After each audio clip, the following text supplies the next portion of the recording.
नमस्कार, सत श्री अकाल, आदाब। मैं सीएम राउत आप सभी का अपने यूट्यूब चैनल सीएम क्लासेस पर स्वागत करता हूं। तो हम यहाँ पे देख रहे थे कि भारतीय संविधान पे प्रभाव देख रहे थे। हम अपना टॉपिक ये था। तो उसमें हमने जो भारतीय संविधान पे प्रभाव की बात की, तो उसको हमने दो भागों में विभाजित किया था। जिसको एक को तो हमने विभाजित किया था कि स्थानीय स्तर के प्रभाव के लेवल पर, और दूसरा स्तर था जिसको हमने विदेशी स्तर बताया था। जो स्थानीय स्तर के प्रभाव थे, उसको हमने देख लिया था पिछली कक्षा में, और अब नेक्स्ट कक्षा में देखेंगे विदेशी स्तर के प्रभाव। तो अपना टॉपिक रहेगा विदेशी स्तर के प्रभाव, इफेक्ट ऑफ फॉरेन लेवल, विदेशी स्तर के प्रभाव। तो हम बात करेंगे कि विदेशी स्तर के प्रभाव में ऐसे प्रभाव यानी किसके प्रभाव हैं भारतीय संविधान पे। तो उसमें बात करेंगे कि जो विदेशी स्तर पे संविधानों का निर्माण किया गया था, किसका संविधान निर्मित है ना विदेशों में भी, तो उन संविधानों का क्या प्रभाव, किसका प्रभाव, संविधान का। ठीक है, तो विदेशी स्तरों में किसका प्रभाव देखेंगे, उनके संविधानों के प्रभाव। तो अगली बात आती है कि सबसे ज्यादा कौन से संविधान के प्रभाव पड़े। जिस प्रकार से हमने वहां पे बात की थी स्थानीय स्तर के प्रभाव में, कि हमने वहां पे कहा था कि स्थानीय स्तर के प्रभाव में जो भारतीय संविधान है उसके ऊपर सबसे ज्यादा प्रभाव पड़ा था 1935 के अधिनियम का। ठीक है, उसमें जो भारत का संविधान का निर्माण किया गया था, जिसमें हमने 395 आर्टिकल देखे थे, जिन्हें हम हिंदी में अनुच्छेद कहते हैं, 22 भाग या पार्ट, और उसके अलावा 12 अनुसूचियां, जिसको इंग्लिश में शेड्यूल बोलते हैं। ये भारतीय संविधान निर्माण होते ही ये चीजें थी उसमें। ठीक है, तो उसमें जो 395 अनुच्छेद या आर्टिकल थे, वो केवल और केवल 1935 के अधिनियम से लिए गए थे। ये हमने बात कर ली थी। तो सबसे ज्यादा प्रभाव 1935 के अधिनियम का पड़ा था, और व्यक्तिगत प्रभाव देखा था हमने डॉक्टर भीमराव अंबेडकर जी का पड़ा था। तो इसी प्रकार से जो विदेशी स्तर पर प्रभाव की बात करें, तो सबसे ज्यादा कौन से देश के संविधान का प्रभाव पड़ा, तो सर्वाधिक प्रभाव पड़ा ब्रिटेन का।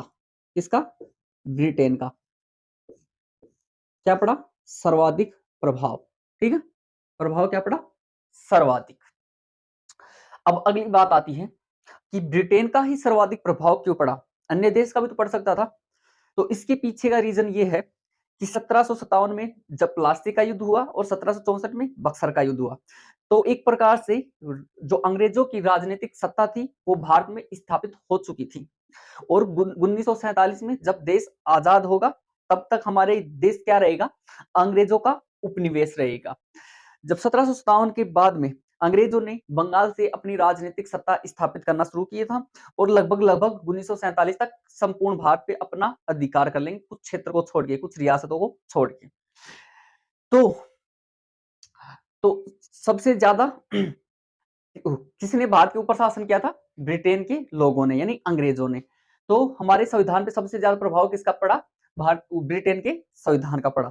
फिर दूसरा रीजन ये भी है कि जो ब्रिटेन जो भारतीय जो क्या कहते हैं संविधान निर्माण करने वाले थे, यानी संविधान सभा के सदस्य, संविधान सभा से अभिप्राय है कि ऐसी सभा जो किसका निर्माण कर रही है, संविधान का।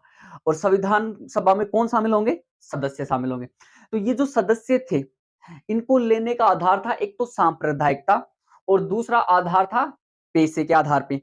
और पैसे में भी सबसे ज्यादा किसके ऊपर बल दिया गया, वकालत के ऊपर बल दिया गया, यानी वकील। तो ये अपनी वकालत कहां पे पूरी करते थे, लगभग लगभग सर्वाधिक कहां से की थी, ब्रिटेन से की थी। तो जो संविधान सभा के जो वकील थे या वकालत करने वाले थे, उनके ऊपर भी लगभग किस देश का प्रभाव था, ब्रिटेन का प्रभाव था। तो इस कारण भारतीय संविधान में यदि विदेशी स्तर के प्रभाव की बात करें, तो सबसे ज्यादा प्रभाव पड़ा किसका, ब्रिटेन का पड़ा। फिर इसके बाद में बात करते हैं कि ये जो प्रभाव पड़ा, तो इससे क्या क्या लिए गए, यानी ब्रिटेन से हमने क्या क्या ग्रहण किया, भारतीय संविधान में क्या क्या जोड़ा। तो इसमें सबसे पहली बात आती है कि हमने भारतीय संविधान में क्या ली, संसदीय शासन प्रणाली।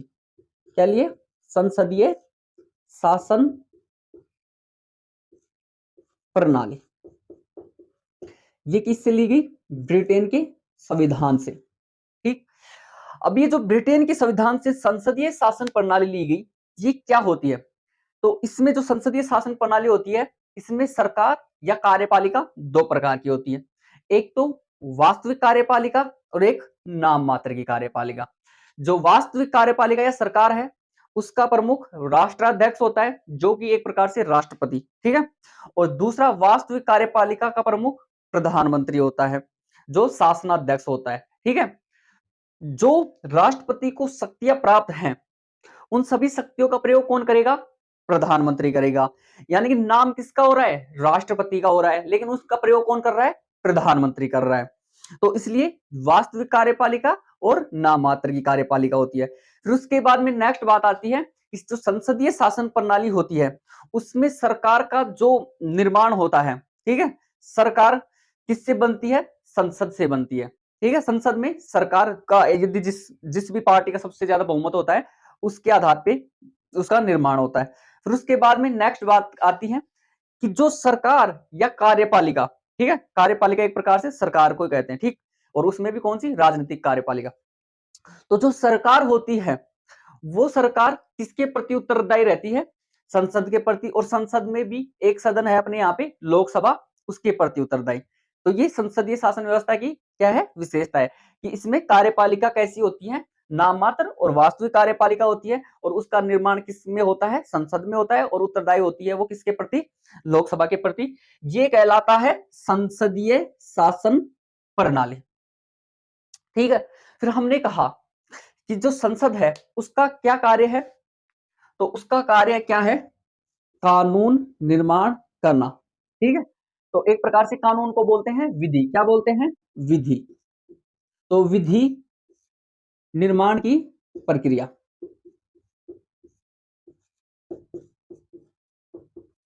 ये जो विधि निर्माण की प्रक्रिया है, ये भी हमने कहां से ली है? ब्रिटेन से ली है। और ये विधि का निर्माण कौन करती है? संसद करती है, ठीक है। फिर उसके बाद में विधि निर्माण हो गई, तो किसका शासन हो गया? विधि का शासन हो गया, यानी कानून का शासन या विधि का शासन। विधि या कानून का क्या हो गया? शासन। ये भी हमने कहां से लिया है? ब्रिटेन से लिया है। पहली बात हमने की संसदीय शासन प्रणाली। संसदीय शासन प्रणाली के बाद में हमने की विधि निर्माण, यानी संसद का कार्य क्या होता है? कानून निर्माण करना। तो विधि निर्माण की प्रक्रिया हमने कहां से ली? ब्रिटेन से ली। फिर उसके बाद में कहा कि कानून निर्माण कर दिए, किस लिए किए? क्योंकि कानून का क्या होगा? शासन होगा। क्या होगा? कानून का शासन या विधि का शासन। ये हमने कहां से लिया? ब्रिटेन से लिया। फिर विधि का शासन होगा तो किस प्रकार की विधि?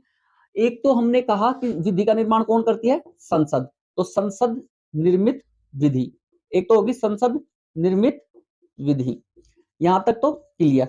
फिर दूसरी होती है मूल विधि। कौन सी विधि? मूल विधि। अब मूल विधि से क्या अभिप्राय है? मूल विधि से अभिप्राय है कि जो कानून, जब हमारे संविधान का निर्माण किया गया, तो उसमें संविधान में जो कानून डाले गए, तो वो क्या थे? मूल विधि में शामिल थे, यानी पहले ही बन गए थे। उनका निर्माण संविधान संसद के द्वारा नहीं किया गया, संविधान सभा के द्वारा निर्मित किए गए, ठीक है। तो ये तो है मूल विधि। और उसके अलावा विधि निर्माण कौन करती है? संसद करती है। तो इसके ऊपर संसद निर्मित विधि, ठीक है। तो अगली बात आती है विधि का शासन, ठीक। ये दो बात आ गई। फिर उसके बाद होंगे क्या? होंगे विधि के समक्ष समान।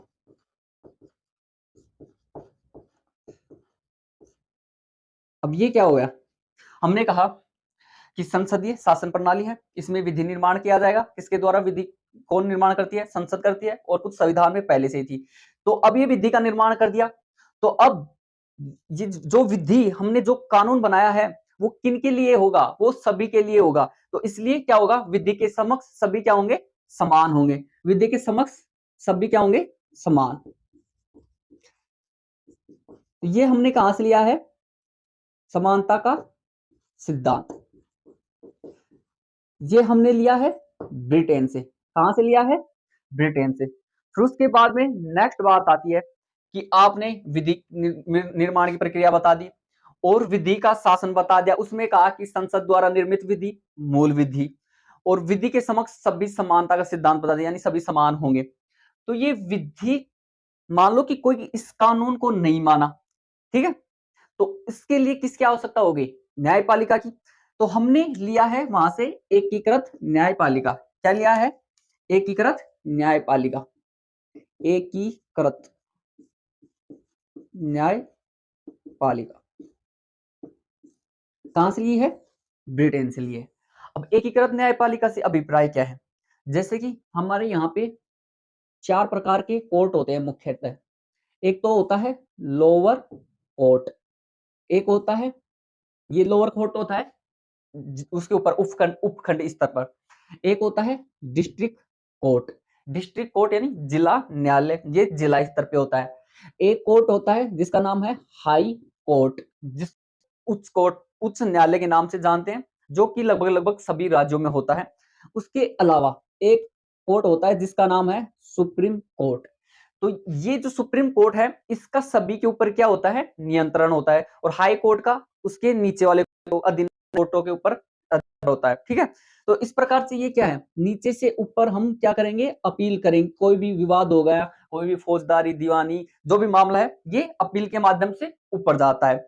और सबसे ज्यादा शक्ति किसके पास होती है? सुप्रीम कोर्ट के पास। यानी सुप्रीम कोर्ट का इन सभी कोर्टों पे क्या है? नियंत्रण है, यानी एकीकृत कर दिया इन सभी को। और जो यहां से जो भी निर्णय लिए जाएंगे या आदेश, सुप्रीम कोर्ट के आदेश अन्य कोर्टों को मानना, सभी कोर्टों को मानना जरूरी है, ठीक है। तो आदेश ऊपर से नीचे की तरफ आएंगे। ऊपर से नीचे की तरफ मतलब सुप्रीम कोर्ट हाई कोर्ट का आदेश दे सकता है, हाई कोर्ट डिस्ट्रिक्ट कोर्ट का आदेश दे सकता है, डिस्ट्रिक्ट कोर्ट लोअर कोर्ट को आदेश दे सकता है। तो ये क्या है? एकीकृत न्यायपालिका। एकीकृत न्यायपालिका हमने कहां से ली? ब्रिटेन से ली। फिर उसके अलावा हमने कहा कि आपने एकीकृत न्यायपालिका की तो स्थापना कर दी, पर ये न्याय करेगी किसके साथ करेगी? व्यक्तियों के साथ। और व्यक्तियों में भारत में सर्वाधिक जनसंख्या में कौन होंगे? भारतीय नागरिक। तो हमने ब्रिटेन से क्या लिया? इकहरी नागरिकता। क्या ली? इकहरी नागरिकता। तो अगली बात आती है कि इकहरी नागरिकता हमने कहां से ग्रहण की? वो की है हमने ब्रिटेन से। अब बात आती है इकहरी नागरिकता से अभिप्राय क्या है? इकहरी नागरिकता से अभिप्राय यह है कि किसी देश में उस देश की और उस देश के राज्यों के द्वारा अलग अलग नागरिकता प्रदान न की जाए, ठीक है। यानी कि देश की एक ही नागरिकता होगी, एक ही आइडेंटिटी होगी। जिस प्रकार से अपना आधार कार्ड है, वो राजस्थान में, पंजाब, हरियाणा, गुजरात सभी में एक ही है, ठीक है। और केंद्र का भी वही है, यानी अलग अलग आइडेंटिटी नहीं होगी, एक ही नागरिकता मान्य होगी, ठीक है।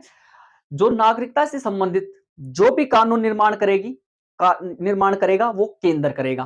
केंद्र में भी कौन करेगी? संसद करेगी। और उसके लिए जो भी निर्णय लेगा वो कौन लेगी? जो हमारी भारत सरकार है, उसके जो जितने भी निर्णय लिए जाएंगे वो किसके? नागरिकता के, ठीक है। तो वो कौन लेगी? संघ सरकार। राज्य सरकार को इनमें कोई अधिकार प्राप्त नहीं है। इसलिए हमने इकहरी नागरिकता कहां से ली है? ब्रिटेन से ली है। उसके अलावा एक लास्ट पॉइंट और है जिसका नाम है लोकसभा का अध्यक्ष। कौन? लोकसभा जो अध्यक्ष, जिसको स्पीकर बोलते हैं, इसका पद, कार्य और शक्ति, ठीक है। इसका पद, कार्य और शक्ति हमने कहां से ली है? हमने ली है ब्रिटेन से। फिर से देखो, हमने विदेशी स्तर के प्रभाव, ठीक, विदेशी स्तर के प्रभाव टॉपिक को स्टार्ट, उसमें मैंने कहा किसके प्रभाव पड़ेगा? संविधानों के प्रभाव पड़ेगा। और संविधानों के प्रभाव में भी सबसे ज्यादा कौन से देश के संविधान? ब्रिटेन का संविधान का पड़ा। तो उसमें हमने बात की कि हमने क्या लिया वहां, तो हमने कहा वहां से ली संसदीय शासन प्रणाली, जिसमें सरकार होती है या कार्यपालिका नाम मात्र और वास्तविक होती है। कार्यपालिका लोकसभा के प्रति उत्तरदायी होती है और इसका निर्माण कहां पे होता है? संसद में होता है। फिर उसके बाद में नेक्स्ट बात हमने की विधि निर्माण की प्रक्रिया। कौन विधि निर्माण कौन करती है? संसद। संसदीय शासन प्रणाली आ गई ना, तो अब विधि निर्माण कौन करेगी? संसद। तो विधि निर्माण की प्रक्रिया हमने कहां से ली? ब्रिटेन से ली। फिर हमने कहा कि हमने कानून निर्माण कर दिया, तो उसके लिए क्या होगा? उनका शासन होगा, यानी हमने जो कानून बना दिए उसके तहत ही हम क्या करेंगे, शासन करेंगे। इसलिए कानून या विधि का शासन। ये कानून कौन कौन से थे? एक तो हमने कहा कि इन कानूनों का निर्माण कौन करेगी? संसद करेगी। कौन करेगी?